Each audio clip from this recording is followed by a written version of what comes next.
अस्सलामुअलैकुम, इस्तकबाल है आपका हमारे इस चैनल पर। इस वीडियो में हम अंग्रेज़ी के 5 नए अल्फाज सीखेंगे और उनका इस्तेमाल अंग्रेज़ी में किस तरह से किया जाता है वो भी हम इस वीडियो में सीखेंगे। तो चलिए शुरू करते हैं।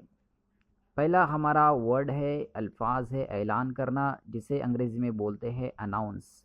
अनाउंस, उन्होंने मुल्क छोड़ने का ऐलान कर दिया। They announced to leave the country. They announced to leave the country. डांटना, जिसे अंग्रेज़ी में बोलते हैं स्कोल्ड। स्कोल्ड, उस्ताद मुझे बहुत डांटते हैं। उस्ताद मुझे बहुत डांटते हैं। Teacher scolds me a lot. Teacher scolds me a lot. पहचानना, रिकॉग्नाइज। रिकॉग्नाइज, मैंने आपको नहीं पहचाना।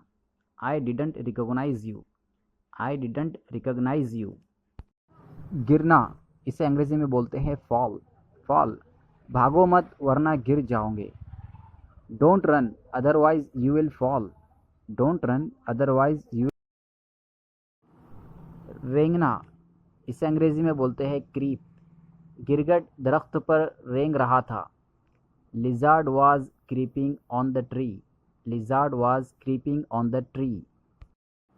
वीडियो अच्छा लगा है तो वीडियो को लाइक, शेयर और चैनल को सब्सक्राइब ज़रूर कीजिए। मिलते हैं अगले वीडियो में अगले टॉपिक के साथ।